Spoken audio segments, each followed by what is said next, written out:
everyone, and welcome to this week's edition of the Geeking Out podcast. I am the Athletic Geek, and this episode is coming out the week of the 2022 Royal Rumble, which, barring any unforeseen circumstances, I will be attending along with my partner this week, CJ. Yo. We will be attending that show live and in person. And we thought, well, since we are getting ready to go see the Royal Rumble, I know last year around Royal Rumble season, Nick and I went back and watched the Royal Rumble from what is now 10 years ago. The last time that I went to a Royal Rumble in 2012. So we're going to go back and watch the Royal Rumble from 30 years ago. Arguably, and you'd have to have a pretty strong, pretty heavy argument against it, the greatest Royal Rumble of all time, the 1992 Royal Rumble. We are going to be watching this on Peacock. So go if you Load up your cock. Well, we're canceled. No, we're like 2 minutes in. It's fine. Yeah. It's fine.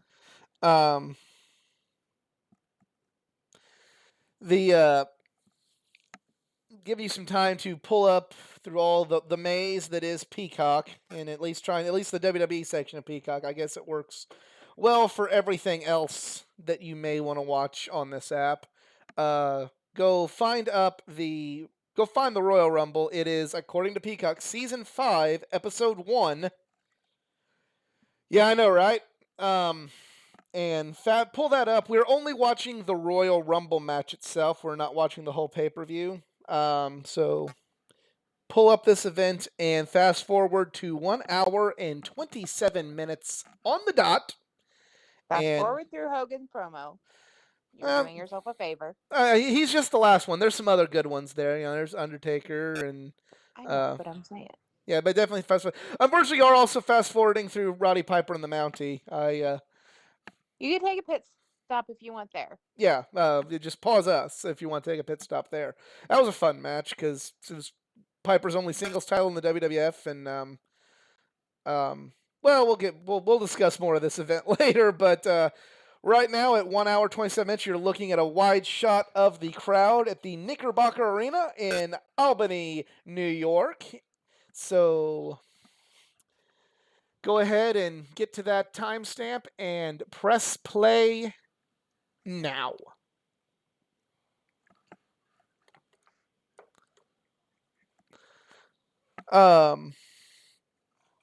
So, CJ, when was the first time you ever saw this pay-per-view? Do you recall? This event or this match or anything about it? This specific 1992 Rumble? Yes. I probably would have been closer to my teen years before I actually saw it. I do remember it being talked about vaguely when it happened because I was a kid, but right. Ric Flair was one of my dad's favorites. It's kind of funny that Steamboat was my favorite. Is my favorite, but we were not inclined to buy pay-per-views very often in my childhood, so this would not have been on TV watching it live, even if I could have been old enough to remember. But I do remember probably around like 14-ish, finally finding tape of it and getting to watch the whole pay-per-view, and just like, well, it was good. After some of the other older stuff, non-WWF stuff, it was confusing to me, but I had Rumble knowledge at that point. I was old enough to beg for pay-per-views, specifically the Royal Rumble, or save my money and give my dad the money for the pay-per-views, because that's what we had to do back when I was a kid. Pay the $40 for the pay-per-view. And now we're paying $50 for AEW pay-per-views, but that's besides the point. We are. That was, and we had to call like an hour ahead of time to make sure we had it. And so you had to have a special box. because I know like we didn't have the cable box at my house for We the longest time. So even if I had the money and my mom didn't dislike wrestling, um, no pay per view was getting bought. we did we did have a cable box. We got a cable box. And for those that have never seen this, there's Davy Boy is entrant number one. Yes. Um, we But if had a you've also cable never box. seen this before, maybe watch it without listening to us first. Yeah, You yeah. owe You it to probably need yourself. like a really good, a really just. It's a good watch. Yeah, And watch the whole pay per view if you've never seen this, because unlike what WWE does now, they really explained the whole premise, and there's a whole story going into this match alone, um, and what they were trying to do. The whole match will tell a story, and you're gonna kind of be a little lost if you don't know the background. And we could explain it, but it's funner to watch because this is when it was awesome. yeah. I can give you the cliff notes for it. So, Ric Flair left the WCW and the slash NWA with the title, um, and basically showed up on WWF TV with the big gold belt, the WCW NWA title that, come to known and claimed to be the real world's champion. Hulk Hogan was the reigning WWF champion at the time. At Survivor Series, Hogan wrestled Undertaker, which led to Hulk Hogan or Ric Flair interfering and Hogan losing by quote unquote nefarious means. Translation: I'm not putting anybody over cleanly, brother. Um, so because of that, they were going to have a special Tuesday in Texas Tuesday pay per view where they made the rematch, and Hogan won by nefarious means. Just because he couldn't just job to Undertaker and not get his win back, and so therefore, because of the nefarious means he won it, the president of the WWF at the time, the kayfabe president, Jack Tunney, stripped Hulk Hogan of the belt and said the winner of the 30-man Royal Rumble will be the champion. So this is actually the first time the Royal Rumble actually had stakes to it. Like, it used to just be a big battle royal and people were like, the last 2 years before this, Hulk Hogan was just in it as the champion. Or no, he wasn't the champion the year before. I mean, he was champion in '90, and him and Warrior had their thing. But like, people were just in it, and out goes DiBiase. But this was the first time where there was actually like something to be won with winning the Royal Rumble, other than just going, "Hey, look, I won the Royal Rumble." The winner becomes the undisputed World Wrestling Federation champion. Years before, Chris Jericho would have that honor. And I think the year after this was when they started the what has now been known as the traditional um, number one Main content event. number one Yeah, main contendership event main event WrestleMania. WrestleMania. Yeah, Hulk Hogan in the crowd. You gotta love that. Now the I do down, love that, yeah. actually. And here we go. Here we go. But here's the downside if you're listening to us. Well, first of all, again, stop if you've never seen this before, because Bobby Heenan throughout this entire match, Bobby Heenan is Chef's kiss of the announcement of the whole call of yeah, this match. yeah. He's Chef's basically kiss. he's kind of like he's a manager of Ric Flair, but he's not like the ringside manager. They're using Mr. Perfect in that role. But the whole time he is like, do you ever like watch a sporting event with somebody who's a really, really big fan and like just really, really, really has a lot of anxiety watching the games? That is Bobby Heenan throughout this whole thing. And and Gorilla Monsoon's like going like, yeah, you're never gonna. He's in third. He's not gonna win, Brain. You're screwed. And he's cussing and says many times when they more people team up on Ric Flair. The quote of this entire show: "That's not fair to Flair." It's not fair to Flair. Um, but yeah, so yeah, you get again. If this is your first time, please shut this off.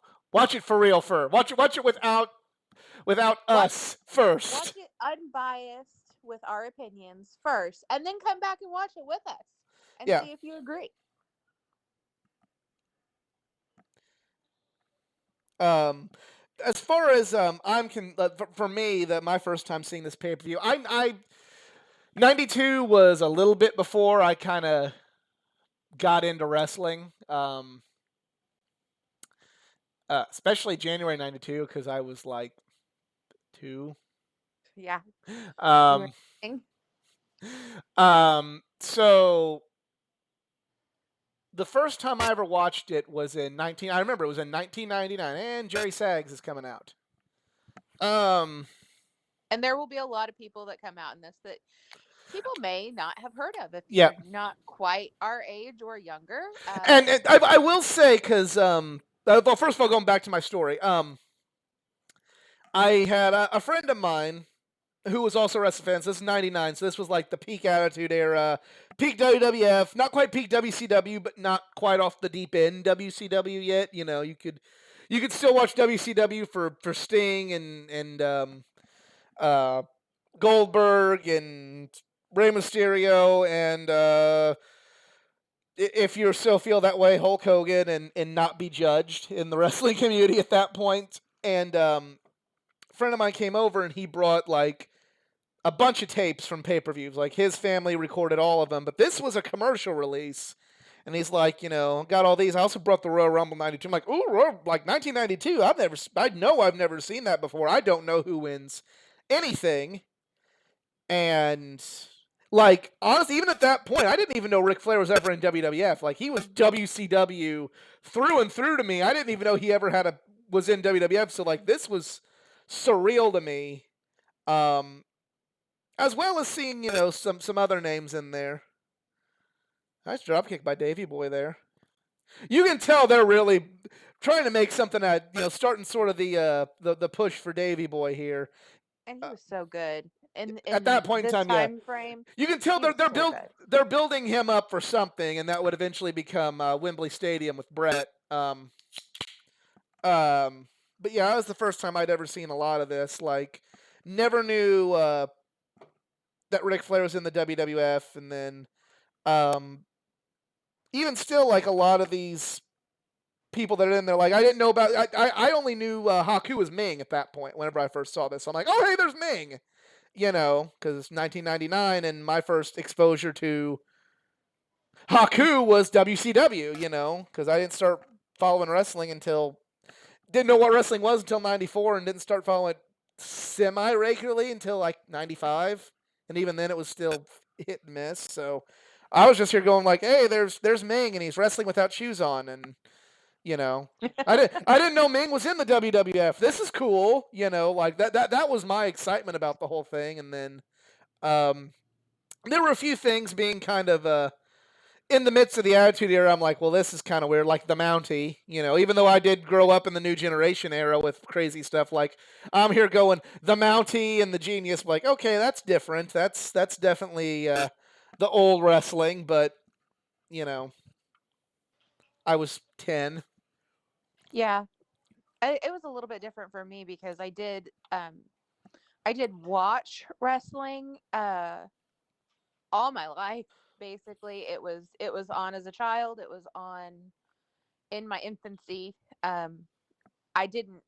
This was not the time where I was actively what you would call a fan. It was just something that was on the TV, and we didn't have a ton of TVs. So if this was on and you wanted to watch TV, that's what you were watching. But like I said, we didn't do pay-per-views. It was just we had the cable box, watch Raw, because that came along by the time I could remember.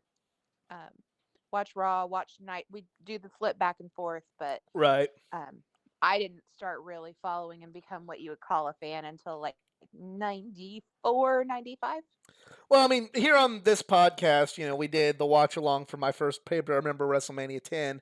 Then things were like very hit and miss. My mom did not like wrestling. I did not have TV in my room. Shawn Michaels, freshly after throwing Janetti through the barbershop window.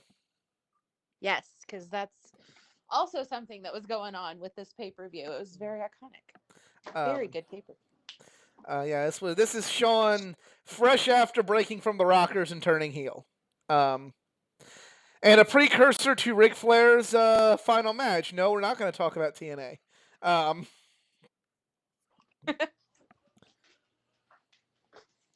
um,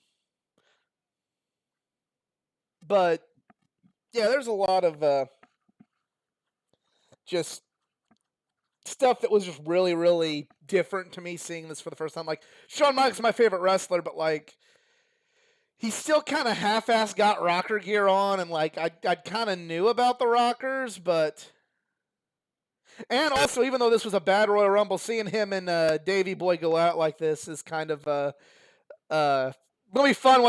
Fun to think about what happens 3 years later when yes it was a shorter Rumble, but when Shawn and Davey Boy go the distance at number one and number two, it's kind of fun to think about in retrospect. Um, but I didn't follow it until '94, and I just kind of catch tapes at uncles and cousins' houses, because they watched it.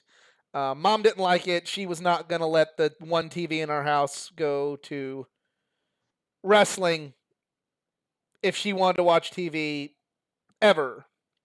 So I just kind of relied on tapes and going to people's houses and kind of watching recordings when I could. Um, my other saving grace was more often than not, like this was especially in more so 96, 97. That starting then, um, we go to my grandparents' house a lot on weekends. There's Tito Santana, um, and go there in the mornings, and they would have like the Saturday morning show, like Saturday the morning highlights. wrestling. Yeah, well, I mean, like for WWF, they'd have the recap shows. Like, Yeah. I mean, it eventually became Live Wire, but I know like they had Superstars where they'd have a match, and then they'd have like a lot of recap and like a couple matches. So that would kind of be how I would follow it. And then eventually by '99, when I'm watching this pay per view, my friend comes to sleep over at my house. Um, I have a TV in my own room, and I'm watching, at least able to watch wrestling on my own.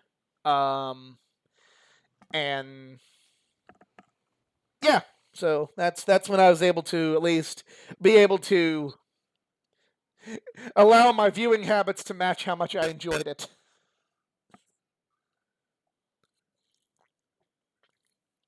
Uh,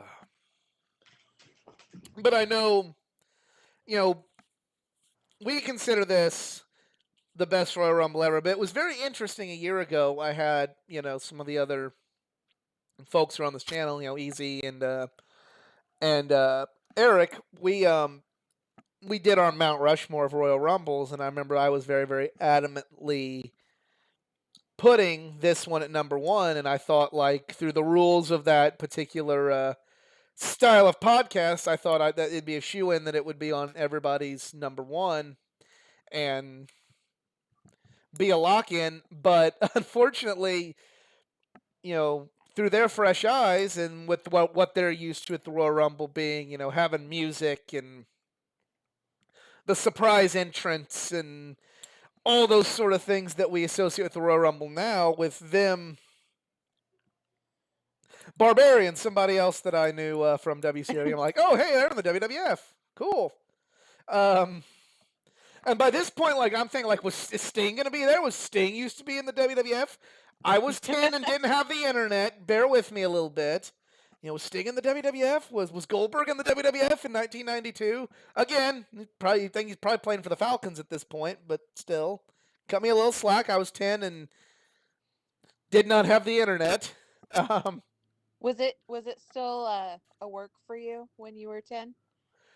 Yes, but like I hadn't seen Beyond the Mat yet, but I remember like MTV did that True Life I'm a Pro Wrestler, and we kind of got to see a little backstage stuff. I got to see like China and Triple H hanging out with baby faces backstage, and I remember Billy Gunn like saying, like, this is my real name, but Billy Gunn's kind of my all that name, and I'm like, okay, like, I knew it wasn't real, but like I believed.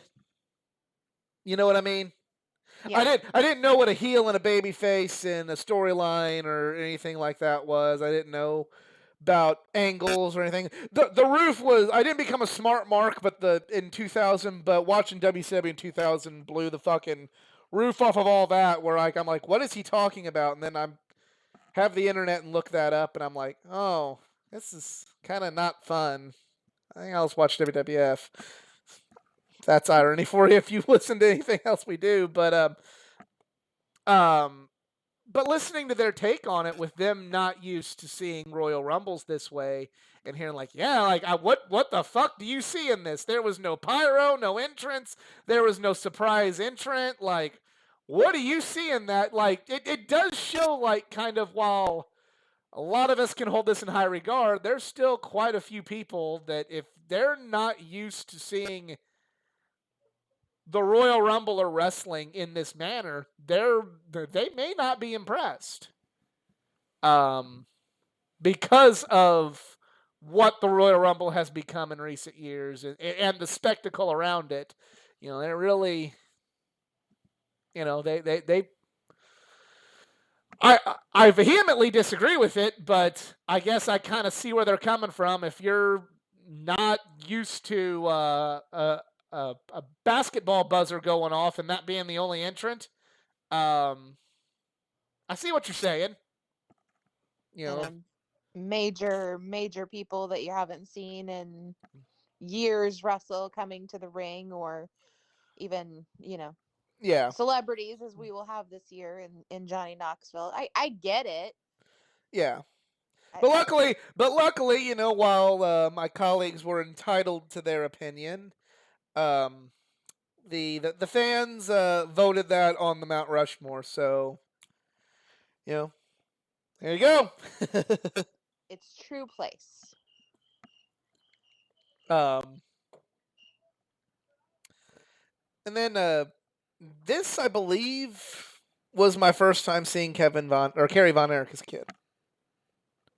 I'd never seen him wrestle up to ever. I didn't even really know didn't know who he was, and didn't know about the Von Erich legacy and world class or anything like that at all. But I remember I could say this is a pretty safe bet that watching this that one night would be the first time I'd ever seen Kerry Von Erich wrestle ever.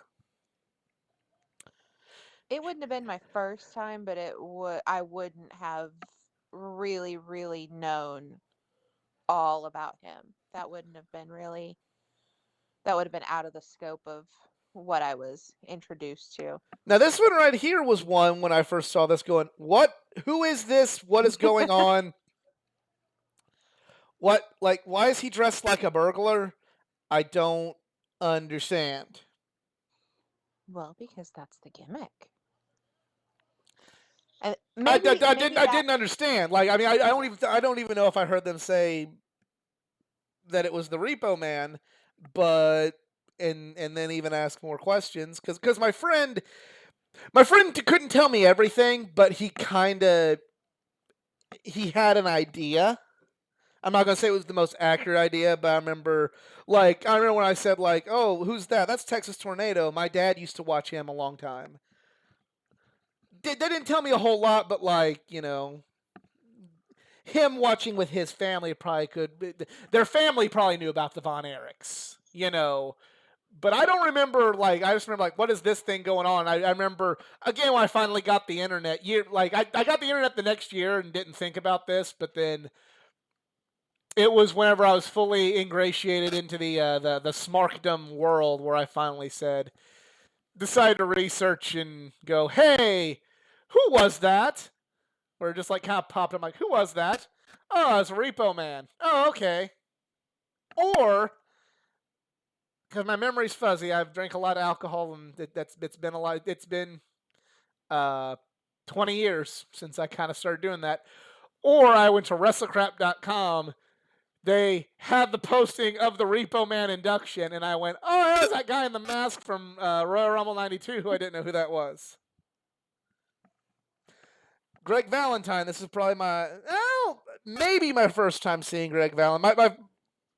Because I know he was doing some stuff with WCW, and I remember telling you kind of my little area in my grandparents' basement was my safe haven where I watched all the wrestling. A lot of times the wrestling I was watching a lot of WCW Saturday nights and WCW Worldwide and things like that as well.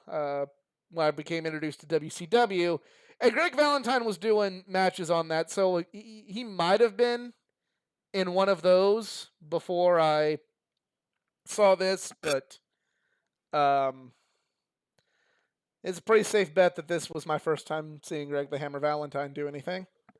And this was about the time where we start hearing it's not fair to Flair. Yep. There's one. I'm gonna wait because Bobby Heenan has like the best line, and again, you need to turn us off and watch this for this line. But I will bring it up when the moment comes. That just is like the encapsulation of why I fucking love Bobby Heenan, and not just like not just in this, but why I just love Bobby Heenan. Um, but also look, but if you think about it, like just right now, look at all the names in this ring. You've got Tito Santana, Hall of Famer. Kerry Von Erich, Hall of Famer. Shawn Michaels, Hall of Famer. Davey Boy Smith, Hall of Famer. Uh, Ric Flair, Hall of Famer. Is Demolition in the Hall of Fame? Yeah, they're in the Hall of Fame, aren't they? Yeah, they're in the Hall of Fame. Yeah, so Barry Darsow, the Repo Man, was in Demolition, Hall of Famer. Poor Barbarian's the only non-Hall of Famer in the ring right now. Yeah, and we've had a couple of Hall of Famers that have already DiBiase. There's Nikolai Volkov, another one. During his weird babyface run that... Yep. Now, this was not my first time seeing Nikolai Volkov because I remember he was part of DiBiase's $1 Million Corporation for a period of time when I kind of wasn't regularly watching, but kind of knew some stuff and knew some storylines and kind of had wrestlers I liked and, caught it when I could and knew about things.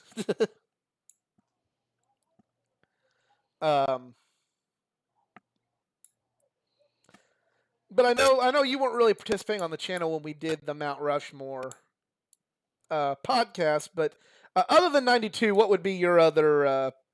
What would be the rest of your personal Mount Rushmore of Rumble matches? I'd have to think about probably. I know that 97 and 98 would probably be up there, just because that would have been my real time watching is those two specifically. For if you've seen them for obvious reasons, because I was huge into Stone Cold and all the Attitude stuff was really going. That's what caught me.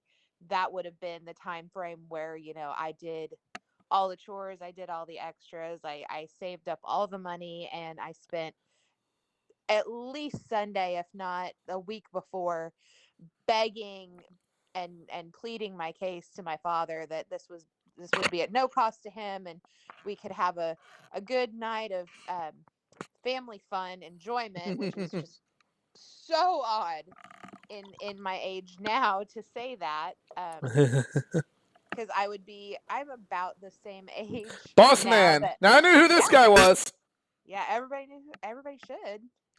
It was weird seeing him get cheered because when this sleepover happened, this was when Big Boss Man was the bastard's bastard on fucking TV, where he's like, I hated the Boss Man at this time as a kid, man. That was when he was telling Big Show he's glad his dad died, and I'm like, I hate you. Like, I was a little kid, and I'm hearing that, and my dad, my dad's passed away, and I was like that, and I'm just like, I remember just like hearing it. It's one of the rare times you saw like Jerry Lawler be like that, like being like, "Hey, you're going too far to the bad guys." And it's like even then, it's kind of like, yeah, even Jerry Lawler doesn't like this guy. It's a bad guy. And I just wanted to see the big to kind of. You mentioned like, is it still real to you? I wanted just to see the Big Show just beat the tar out of the Boss Man at this. Whenever the I got to actually see this tape, So You know, and I think we're talking kind of about like when it was real and when it was still, a fantasy kind of thing. Jerry Lawler, I think, was probably the way that I figured out pretty young Oh, I went with Bulldog. Bulldog. I remember being sad about that too. But I also knew when I watched this that Bulldog wasn't going to win because this was for the title, and I remember there was like when Bulldog came back and at the time, and his thing was he wanted the one title he'd never won before, which was Yeah. the WWF title. So I was kind of disappointed seeing Bulldog go out, but again, I'm kind of like that was like the one sort of like walking spoiler to this is okay. Oh, there goes Sean and Yep. Tito. I knew the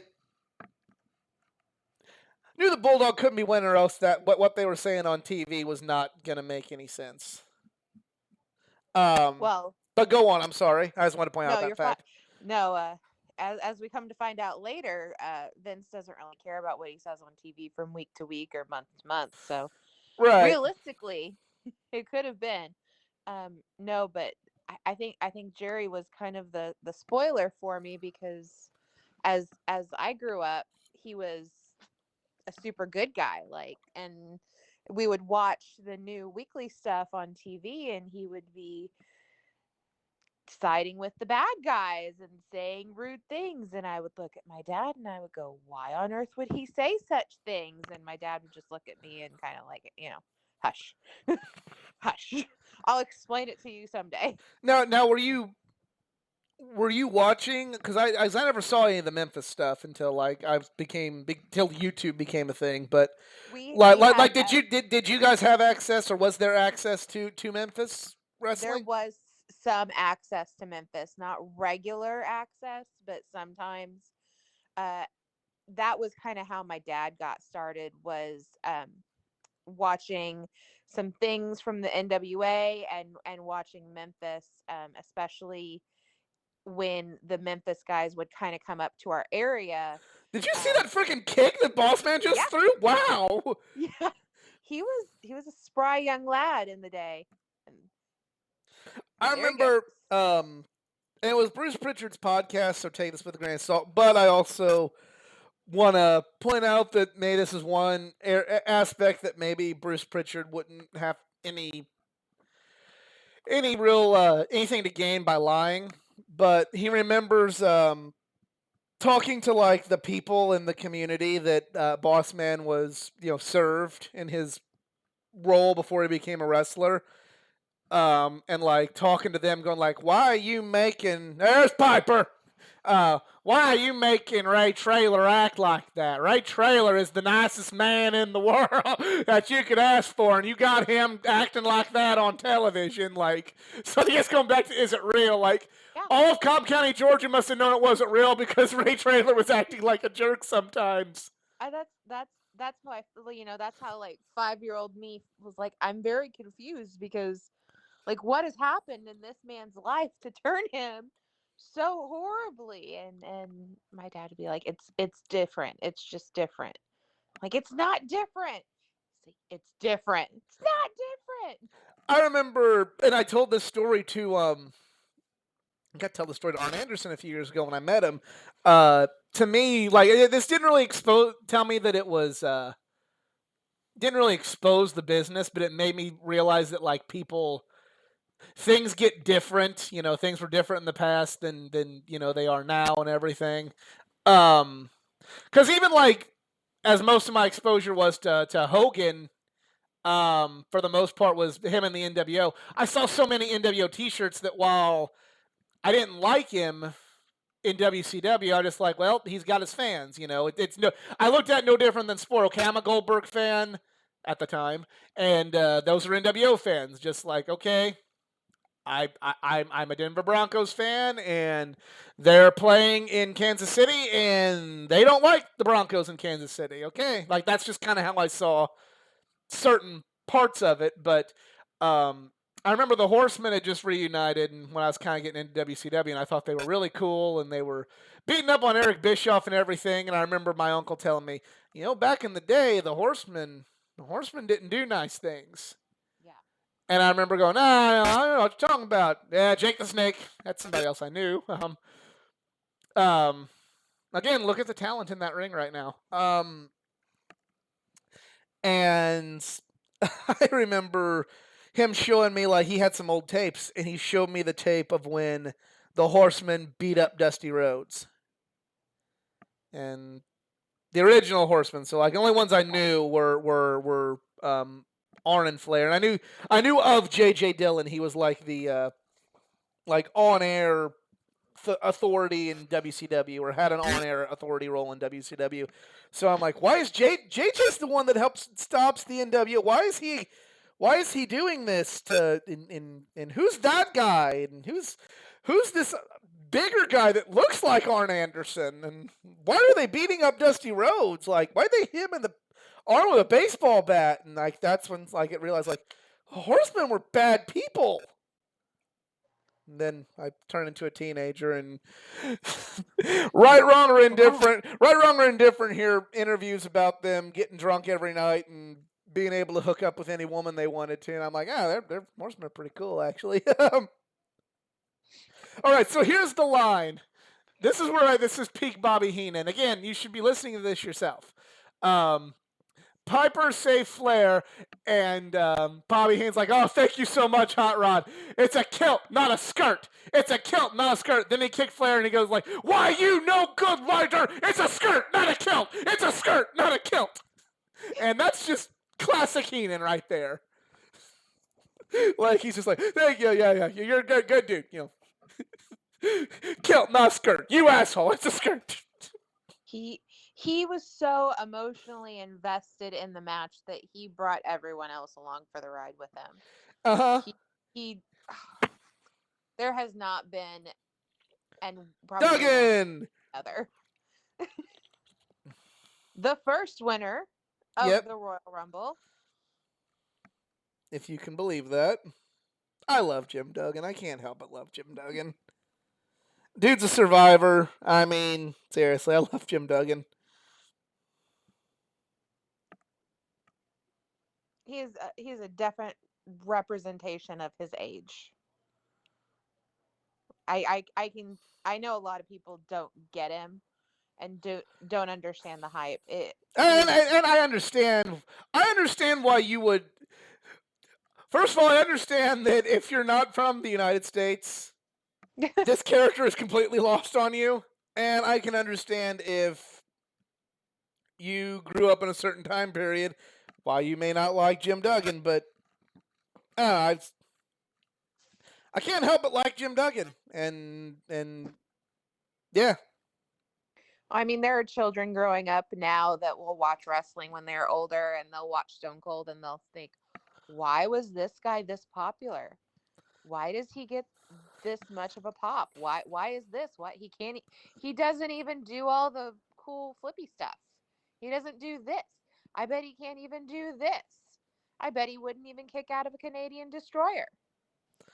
Especially after what Owen Hart did to his neck with a regular pile driver. Right, exactly. See? He couldn't even take the pile driver. Like, he can't do stuff. Why is he a big deal?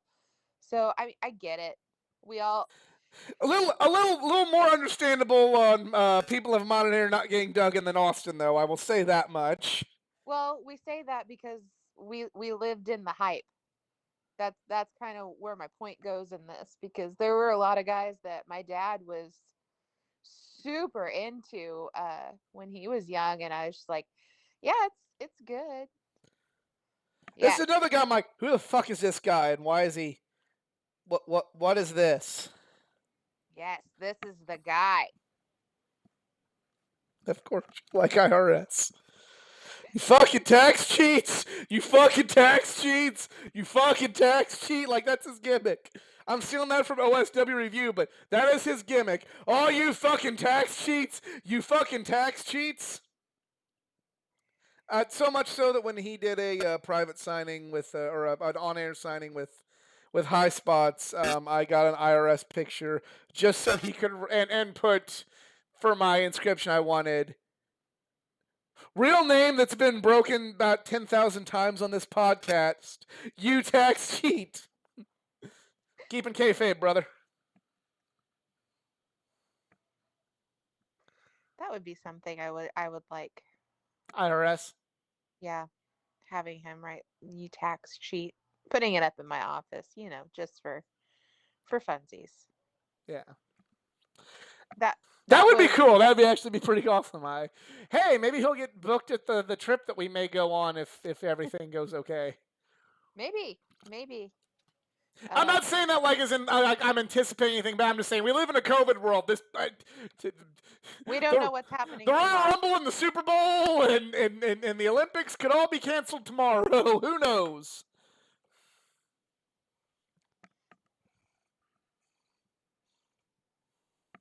Mm. But I remember Was I remember wondering like I didn't know who IRS was at the time, but like at this point in time in the match, I remember thinking like was Piper a world champion WWF? Was Duggan? Because I remember Piper was in WCW at the time, and I didn't know Piper from. Piper was one of the last like remaining of that old guard that kind of did some stuff in the WWF when I started watching. Um, you know, uh, WrestleMania 10, he was a guest referee. I remember he had some matches with a few people, Lawler, I think, and a few other people in '94 when I was watching. He'd come back for sporadic appearances, and then um, the backlot brawl with Goldust, which I vividly remembered as a kid. So Piper's one of the ones that like when I started watching WCW kind of a little bit more after the fact that I'm like, okay, I know this guy, and I know he was in WWF, and don't know everything about it, but I knew he was there. But he was also somebody else, much like the Horseman. I knew him from the WWF and WCW as this big, crazy kilt wearing baby face, and I remember people telling me, you know, back in the old days before Hogan went to the NWO, like Piper was the one opposing Hogan, and they hated him. mm-hmm. Like he was the worst, and I didn't have any video evidence, but they're like, I understand, like, yeah, Piper and Hogan were, hate each other. And then I remember kind of thinking that, oh, he's kind of feuding with Hogan, so that makes sense. But they're like, yeah, but when Hogan wasn't with the NWO, nobody cheered Roddy Piper. I'm like, okay. It will not come as a surprise to you that I never booed Piper. Oh, neither did I. I always loved Roddy Piper. Piper was a beloved figure in the household that I grew up in, because the Hogan hate runs deep. I remember even when I think, granted, I was in Smart Mark's nest at the time and, rooting for heels left and right. But, well, here's somebody I definitely knew who the hell this was. Um, um, but I remember just even when he came back as a heel in 2003, I loved Roddy Piper. Didn't last long, but and I was on the Smart Mark train where it's like, yeah, well, I root for whatever I like because whatever. Oh, I'm gonna cheer for. I wasn't like completely jaded and cynical and contrarian as I can be sometimes now, but like I'm gonna cheer for Chris Jericho because he's Chris Jericho. Didn't like when he wrestled Shawn Michaels, but I'll cheer for Chris Jericho any other time, and I'll cheer for Kurt Angle because he's Kurt Angle, and I'll cheer at the time it was Matt Hardy, version 1. I'll cheer for Matt Hardy because that's entertaining and you know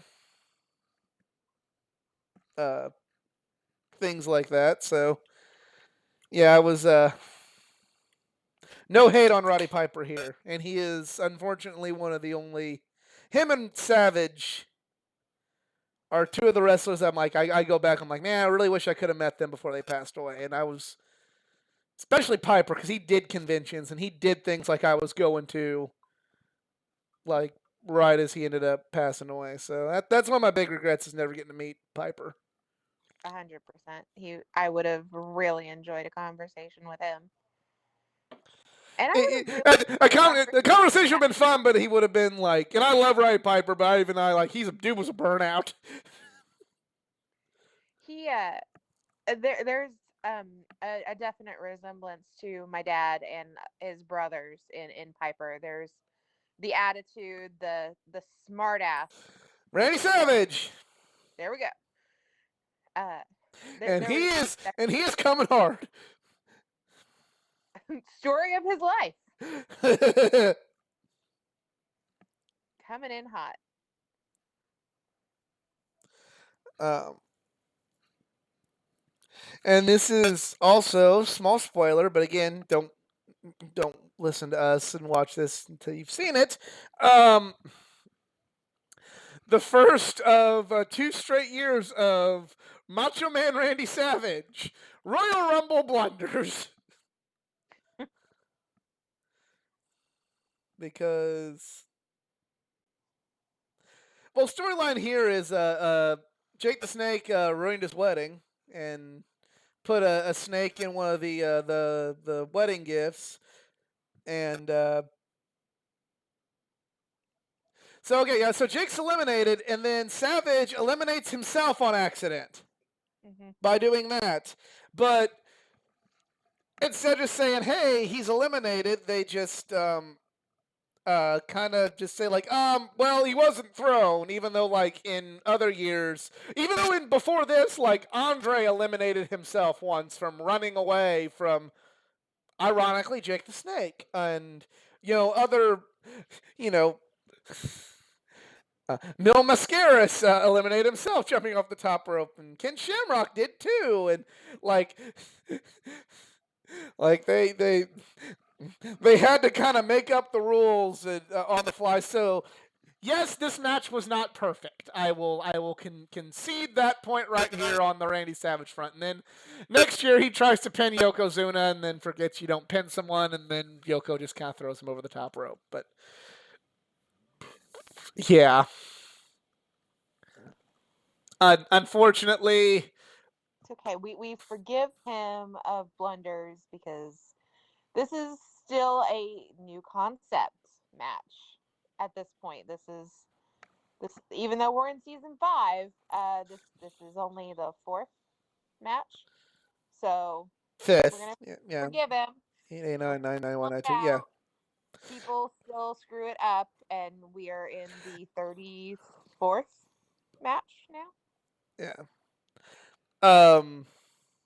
Even the greats have blunders, but unfortunately, old Randy, the Royal Rumble is just never his strong suit. If you want to see perfect Macho Man, you go to WrestleMania.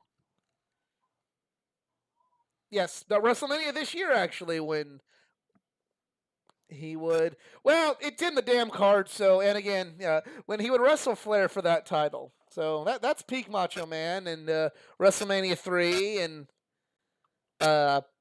4, and even with Hogan 5. It we call Shawn Michaels Mr. WrestleMania, but that title really probably should have gone to Macho Man. In that era, yes, but I think Shawn more than made up. Shawn didn't really become Mr. WrestleMania until his comeback, honestly. Probably, and I mean he had more, but he had the opportunity to have more, so that But might be why. Berserker, my love for you is like a truck berserker. Would you like some making fuck Berserker? This is why we need editing software. It's the Berserker. I Good can't. plug to donate to the Patreon. If you don't want to hear him sing, please donate so we can buy Sing. some editing software. No, I'm just singing the Clerk song. I can't see the Berserker without thinking of that now. But yeah, I think Shawn, he did have more opportunities, but like Shawn to me didn't become Mr. WrestleMania until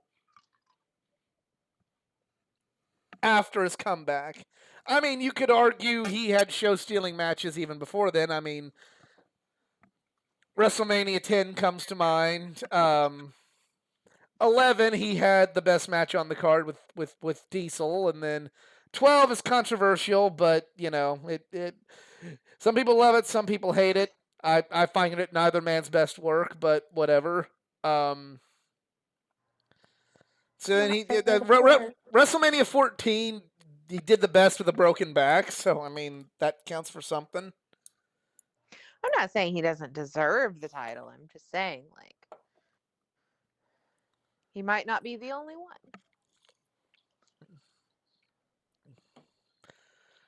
I mean, with the exception of 2021, like you could argue AJ's kind of closing in. Yeah, for sure. Well, I don't know. I don't know. That Nakamura match left a lot to be desired. Yeah, but I think that well, if you take that match in a vacuum, then yes. The I don't know. I'm willing to totally forget those Nakamura feuds just because of all of the crotch chops. It's just dumb. That feud could have been a lot better. Yeah. Yeah, it could have. That for sure was not the best match of it, but Well, the best match of it happened in Japan, and it's probably never going to be topped by them. Um, but like from other like AJ getting close in the fact that like Shane of all people was a show stealing match. You know, the Randy Orton match. Kind of it's a little unfair to include the Boneyard match, but I mean, you know, I would say Boneyard, I would still include it. I know that it's cinematic and we don't count it for lists. Well, you and I don't count it for lists. It was still fantastic. You can still have a crappy cinematic match, so I'll still count yeah, it. Matt Hardy and Sammy Guevara come to You mind. you Per- can still have a bad cinematic match. I hate to say this, but Britt Baker and Big Swole come to mind. I know. We don't knock Britt Baker in this household, but that was not her shining moment. I will not hear such blasphemous things. It was not very good. Very good. It's one match.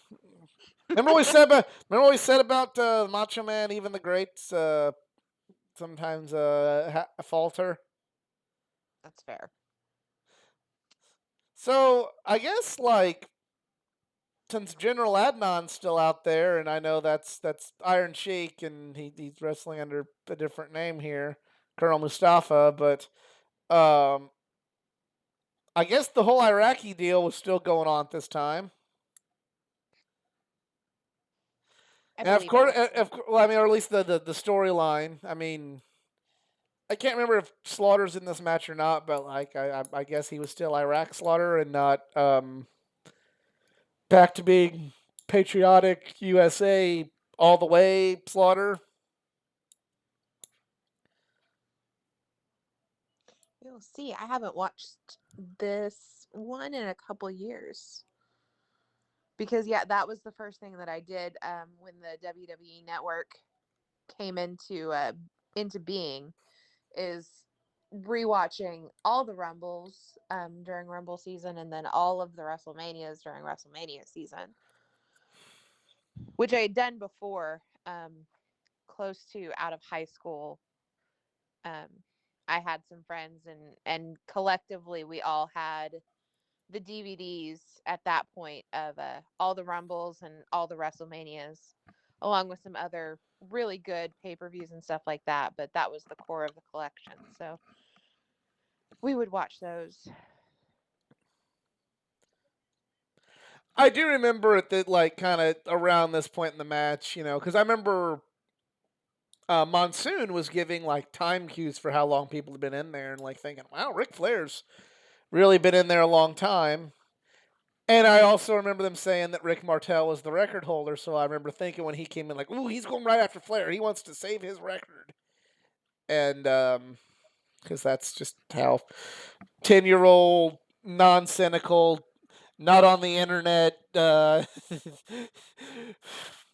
mind was going. I'm like, oh, model's going. Rick Martel's going right for Ric Flair to save his record, and yeah, kind of right. I mean, it wasn't the first person went for it, but I mean, he's going after Ric Flair now, so wasn't all the way wrong.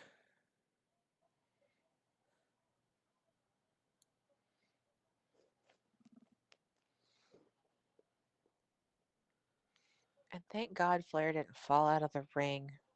Oh God, that'd have been terrible. He he has been so on the edge multiple times, even at this point, that it would have been so easy for him to flub, and he. Well, again, I speaking of even the greats flubbing, like in '96, Steve Austin was supposed to be one of the last four, and then he just slipped and fell out. And they're like, "Well, we got to call a new final four on the fly because Steve Austin fell out of the ring." well, It's something else, like how easy it was to mess up. Like, even though this was not the best Royal Rumble because they only had 1 minute intervals and the state of the roster was not the best, but go back and look at the only 1 foot hit the ground Shawn Michaels finish at yep, the end of '95. It's like that would have been so easy for him to not be able to pull himself up. Here we go. we can turn it all off now. Fast, um everybody, fast forward. um That's about, yeah, about all he can do in the United States is hit heads and eye rake and but just watching that, you're like, what if he couldn't have pulled himself up? What if he couldn't have skinned that cat? That'd have been a disaster. Like, everything would have been ruined. Well, and we saw it with the John Cena Batista finish where they both hit the floor. But they were fortunate enough to where they both hit at the same time to where, like, oh hey, cool. And it was very creative, like on the fly, how they were able to have, well, the SmackDown referees say John Cena won, the Raw referees say Batista won. It's like, that was well done. Like, that was actually a damn fine Royal Rumble. I can't remember. I think it's been a year. Um, but I want to say that one was on my Mount Rushmore. 92, 2005, 2001, and 2020 were my top four. I mean, somebody might go back and revisit it and go like, no, actually, and like, but I believe that was what my original list was, and yeah, like, just they called a good finish on the fly to make up for the fact that that was fucked up.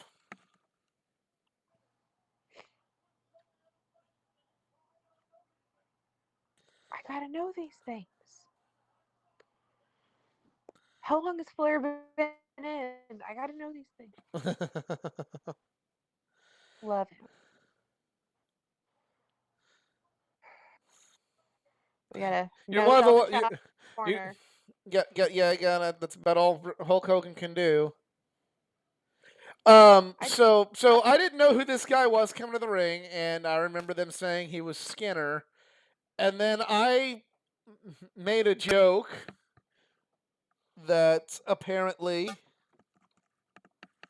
uh, OSW would go on to recreate on theirs, and that is the obligatory Skinner. I don't know if I went like that, but I went like, is his first name Seymour? So yes, apparently I'm not the only one whose mind immediately went to Simpsons when I heard there was a wrestler named Skinner. capitalizing on the Google search before there was a Google search.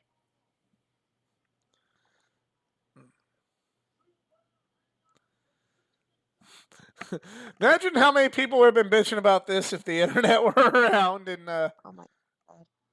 Well, technically the internet was around in 1992, and I do believe that OSW review was a thing, and I'm sure they were.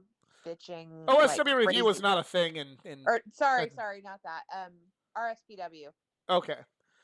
I will say this much, like, Get my probably thing the internet would have been bitching about Hulk Hogan at the time because, well, we'll get to that in a minute. Yeah, Bobby Heenan is starting to, like, beg to God for Ric Flair to win. You know, if you let Ric Flair win this one, I'll never do anything bad again.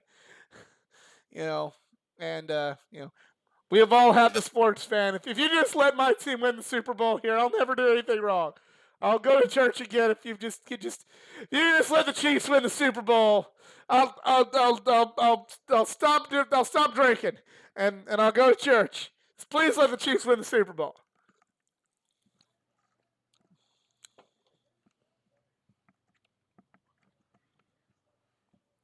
So there's Slaughter, and I don't really see Iraq things on him. He's a good guy, Slaughter. And he is a good guy, his old Slaughter. He is a fantastic human being.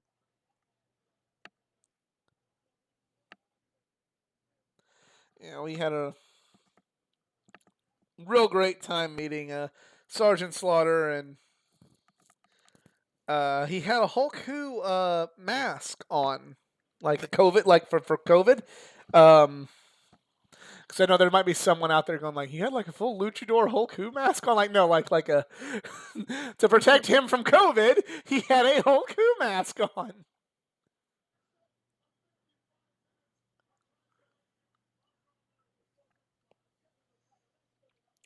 Now, the one thing I would think in subsequent Royal Rumbles, from years of playing the THQ Nintendo 64 games, is why do they always go to the corner? Why don't they Irish whip them and run to the ropes and try and clothesline them out like I do all the time in the game?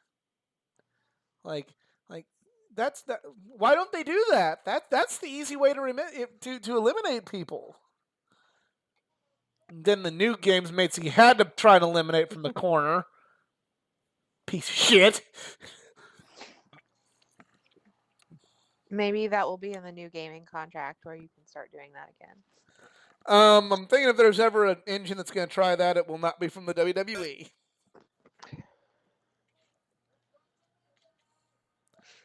Sid. Blue Tight Sid. Oh, Sid. Now, see, I'd known of Sid from WWF and WCW at this point. Yeah. You know, I remember.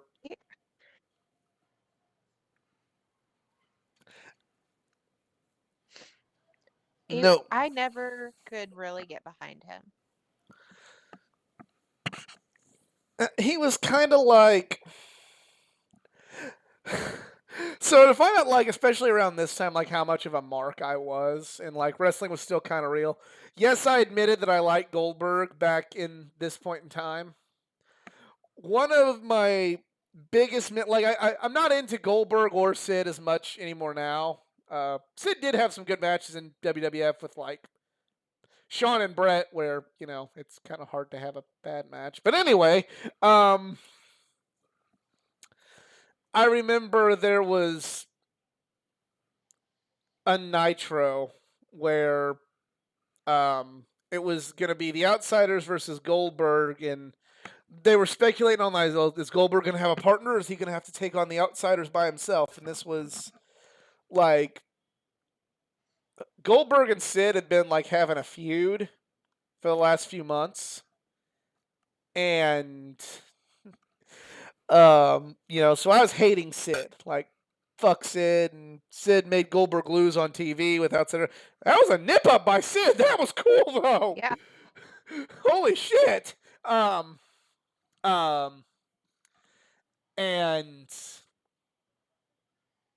like, you know, so I really hated Sid at that point in time.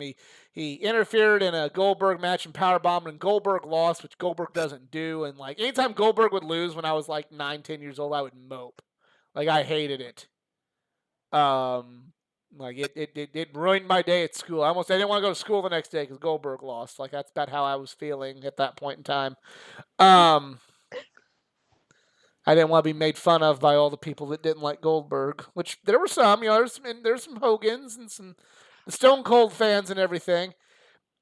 So anyway, back on the topic at hand. Like they're like, okay, it's gonna be a it's gonna be a handicap match. He's gonna take on the Outsiders by himself. And then Sid came out, and I remember like being like with the guys like, oh no, Sid's gonna beat up Goldberg. Oh, he's gonna lose again. And then like Goldberg turns around, and high fives him, and they're tag team partners. There's no explanation given. Which I guess this is why a 10-year-old could mark out for it. But if I saw this today, I'd go, wow, that's terrible. That makes no sense. Oh, fucking Sarge! What the fuck? He just slung him. Fucking Sarge took a hell of a bump that way. Jeez. Yep. But I remember like of all like the moments that was like the equivalent of like I hate Sammy Sosa, he plays for the Cubs. I hate Sammy Sosa, he plays for the Cubs. Cardinals acquire Sammy Sosa. Yes, kind of moment. To put it like in 10-year-old me to think of some other way of putting it like that. That's about how it could have been. If the Cardinals would have got like Sammy Sosa or like John Rocker or Greg Maddux or somebody that you hated from this other team, and it's like, oh, my son now, he's cool. All right. Like, that was about how I was feeling when that was going on Nitro. So, I guess you can say it worked for me then, but that would not work for me now in any way. And the Warlord, who I did not know who that was when I was watching this originally, and be frank, still really don't know a whole hell of a lot about the Warlord. He is gone. So this is like the final people, and if you think about it, this is kind of what I was thinking at that time the final people were. You had all these people who I knew were top guys. Piper. Piper's gone now. The person trying to save their record. That's how I was thinking. Rick Martel, he's gone now too. But we had Piper, top guy. Sid, who I knew was a top guy. Hogan and Flair, who I knew were legends, and Savage, who I knew was a legend. All of those were the last remaining people in the Royal Rumble. So kudos to how they booked this. I know you dislike Hogan and would rather Hogan just get eliminated, but fuck, even you got to admit, like that's a hell of a final four, a hell of a final six. Flair bump. Can't go for an hour without a Flair bump. And now Sid was a babyface. Now this is something where the internet, the fans just explode, but I know they edited this out, and it was boos. Yeah. So they changed it to where he'd be booing. But like here's also the thing. They're booking Sid like he's some asshole for doing that. And they're booking Hogan as a good guy for doing this. Yeah. Hulk Hogan, the babyface, just helped Ric Flair win the Royal Rumble. And Sid Vicious, the heel, just did what the rules of the match were and eliminated Hulk Hogan because it's every man for himself. The rules of good guy, bad guy do not apply to Hogan, which is one of the many reasons I am not a fan. Yeah. But that's something like, I was even saying, like, I wasn't even smart. Still great. Like, here's the moment for Ric Flair. Even the moment, the biggest moment for Ric Flair has to get overshadowed by Cunt Hogan. But at least everybody knows that Ric Flair was the man in this match. What an effort! What a performance by Flair. I know. Like he's not. Some stuff's come to light on Flair, and he's. I can understand why people don't like him, but just separating art from the artist. What a performance! Um, and hey, there's Wurzel. Um, And we're in this age where we have seen several people now go from the 1 and 2 spots, taking it all the way through the match. That this hadn't is like happened. the yeah. Hadn't happened. Grand Flair was 3, but like still like nobody. Yeah, this was something that You didn't nobody would think about. see Gotta someone love stay for an hour in a match like this. you. Gotta Uh, love Pat Patterson in his suit with dad shoes on. Gotta love that. Um, but like even as a kid watching this and like okay, Ric Flair won, but I remember just kind of thinking like, seeing that's like Hulk Hogan and I wasn't like as cynical about Hulk Hogan as I am now, but I remember thinking like Hulk Hogan was a jerk. Like this is what 10-year-old me. I mean, the fans are cheering that this was all changed to booze in the copy that we watched, but now I think they've let the original reaction stay. But it's like Hulk Hogan was 100% in the wrong here. Sid was 100% in the right here. Yet they still turned Sid heel and not Hulk Hogan. I guess you kind of had to do that. I mean, I know people were cheering and wanting Hulk Hogan to turn heel, but he was going to go away for a while, and I don't think the world was quite ready for Hollywood Hogan yet. well, whether the Objectively, world was ready objectively, or not, objectively there, speaking, it was there were not two time. people that weren't. There were two people in the world that were not ready for Hulk Hogan to turn heel and forego, merch sales and everything else. And so it just didn't happen. That's why we didn't see it happen. And unfortunately, apparently, according to Vince McMahon, Hogan and Flair didn't draw well on the house show circuit, so we didn't see this match at WrestleMania. We got Savage instead. Granted, we probably got a better match that way, but you got Ric Flair in your company. Why are you not fucking putting him with Hulk Hogan and giving that match? But hey, whatever. Here is the famous "with a tear in my eye" promo.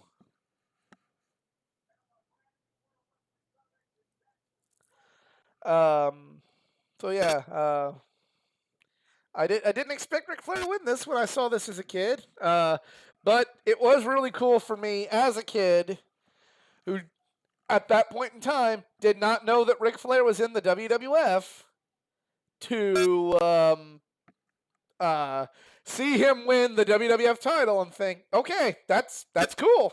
Like I didn't know any of this happened, so woo. I I do remember vaguely it being talked about later, you know, him making this promo and my dad and his buddies thinking like this is the greatest moment. This is what makes you the real champion. Excuse me. But it did kind of solidify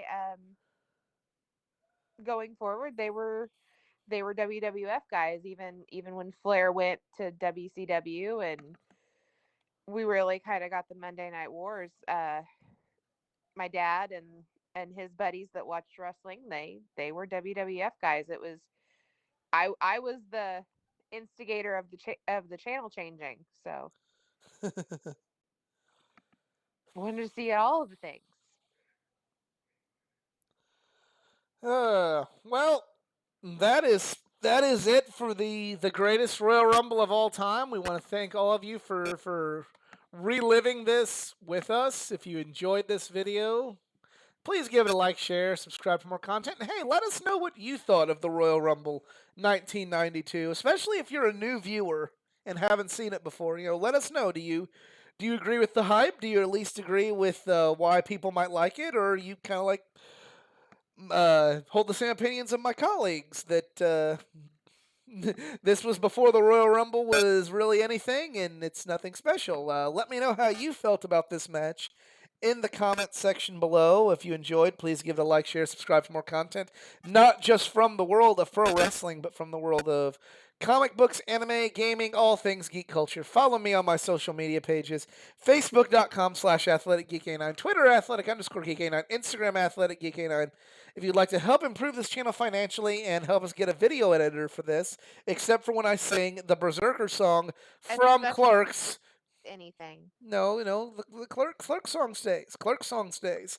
I'm on Patreon, patreon.com/athleticgeek9. CJ, do you want to promote social media? Sure, you can find me on Twitter at CJTMall0. All right. Well, thank you for reliving this with us, and we'll see y'all next time.